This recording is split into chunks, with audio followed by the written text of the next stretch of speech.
Hello, Mr. Usher here, doing another recorded lesson for my students here. This is a recording for my full credit classes. Those are the students in periods 1, 2, 4, 6, and 7, right? So those are the 5 that are full credit classes.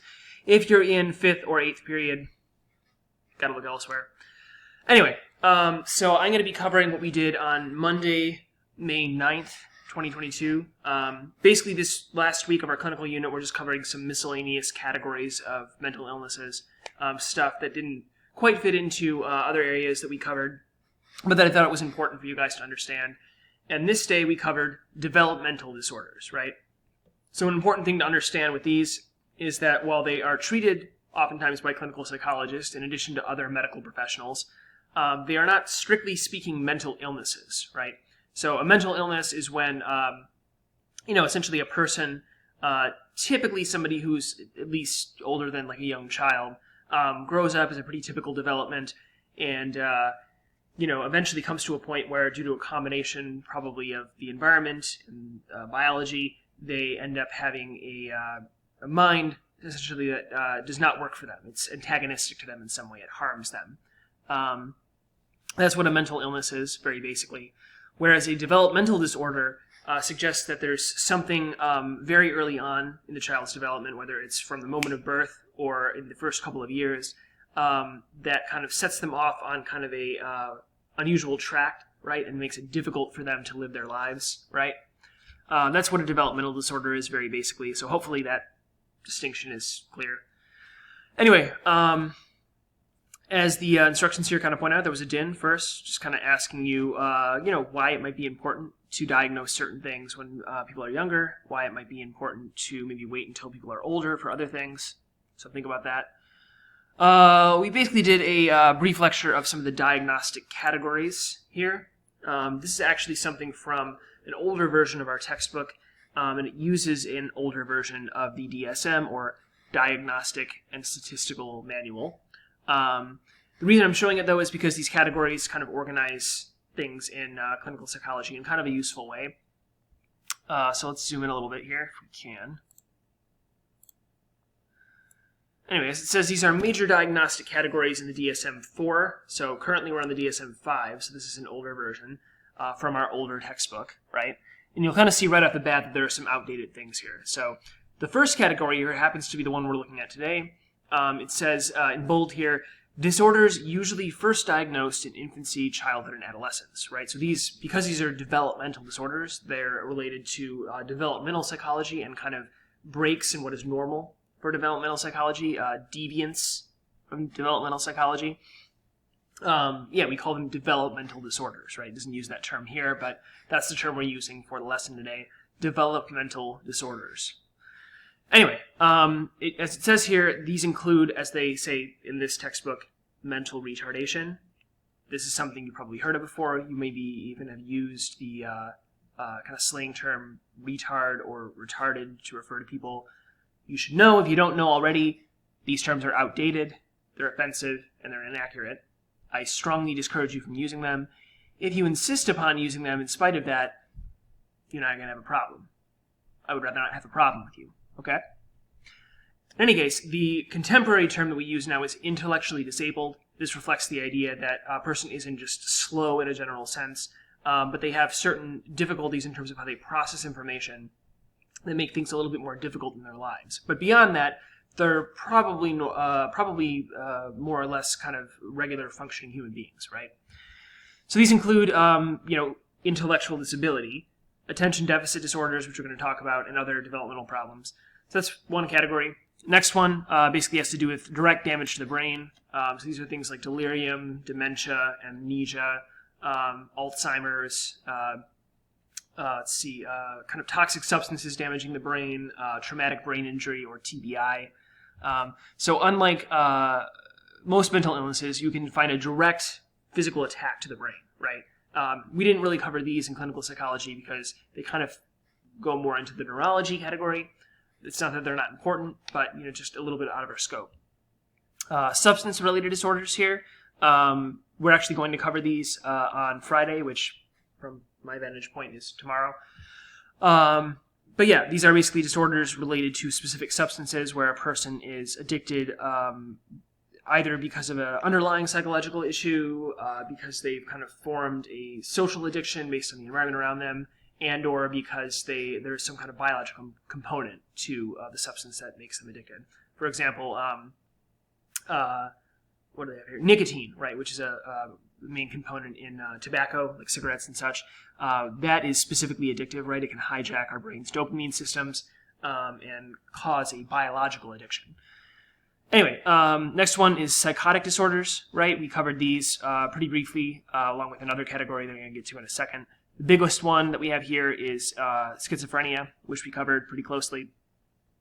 We have mood disorders, which is the first actually class of disorders that we covered right before spring break. Anxiety disorders, which we covered right after spring break. Eating disorders, which is going to be in my next video. But yeah, we actually covered this the other day relative to my time frame because I'm recording this on the 12th. Yeah, eating disorders, we covered already. Dissociative disorders, which go along, we had going along with the psychotic disorders. They are different. Psychosis and dissociation are not the same thing. They are somewhat similar in that it involves kind of like a break from reality, right? This one, probably the most problematic, right? This category, sexual and gender identity disorders, not really used anymore. It's just defunct. It's old. It's trash, right?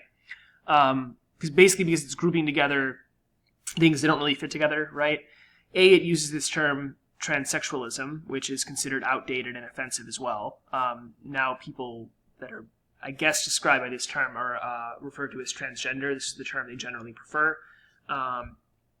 And also there's a huge issue with, considering these issues, mental health issues at all, right? There is the term gender dysphoria that is included in the DSM, but there is significant controversy as to whether or not this should be in there at all, right? And then more importantly, right, it relates these things for some reason to biological issues with sexual performance, right? If you're having issue achieving orgasm, for example, as well as paraphilias, which is the scientific term for what we often call fetishes, right? So these things don't really kind of fit together, and it's kind of unusual and problematic that the DSM used to kind of fit these things together, basically being a certain gender identity with having like a sexual problem, right? So this is old. Get rid of it, right? Impulse control disorders, we didn't look at these specifically because they're relatively rare and they don't fit in very neatly with other disorders. It's not that they don't exist, right? There are people who are kleptomaniacs, there are people who are pyromaniacs, and then we actually talked very briefly at the beginning of the unit about this disorder called intermittent explosive disorder, or IED, which is a problematic name if you know what else that stands for. But yeah, people do kind of fly into violent rages with that. There's personality disorders, the last one we covered. These kind of wild characters of clinical psychology. And then you have kind of everything else, which is usually things that aren't really a specific mental illness. They're problems of living. This is a term borrowed from the very controversial psychiatrist, Dr. Thomas Saz, who actually rejected most of these mental illnesses, kind of saying that, like, oh no, we're just medicalizing everyday problems that people have. Anyway, those are the categories. We went over those relatively quickly. Getting back to things here. I X'd out my thing. One moment.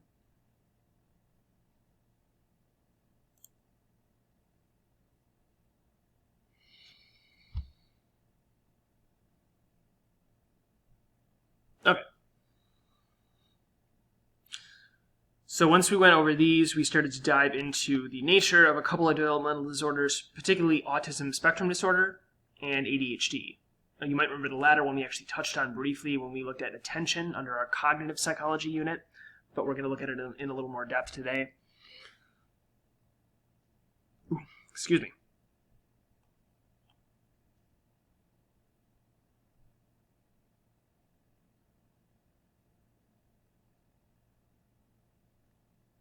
Okay. So, yes, we looked at a video, what is autism, right? It gives you a basic overview on autism, so please check that out if you have not already. There was then a second video that we looked at after we kind of went over some of the basics of autism that talked about ADHD, kind of what ADHD was, and more importantly, how ADHD is treated, oftentimes with medication. So it goes into the kind of medications that are used, less so into the controversy surrounding them, because there is controversy with medications such as Ritalin and forgetting the other one, but yeah, so a lot of the stimulant medications that are involved with ADHD are controversial because a lot of people argue they've been overprescribed. Basically, they've been given to children who don't really need them, who might not even have ADHD. So there's some controversy there, right? And of course, there are typical medication issues like side effects, right? There are diagnostic criterion for both of these disorders here. Please take a second to check them out. I'm not expecting you to memorize them, but you should be able to get like the gist, right? Remember that human memory is not about remembering every single detail of something you look at. It's about a gist, a general story or structure for what you looked at. Then finally, there was a ticket out the door, basic kind of multiple choice trivia questions on the stuff that we looked at. If you were paying attention to the lesson, following along with what I just did, you should be good with them. That's essentially the lesson. Please do the DIN. Please do the ticket out the door. Otherwise, if you have questions, ask me. And yeah, that's it for now.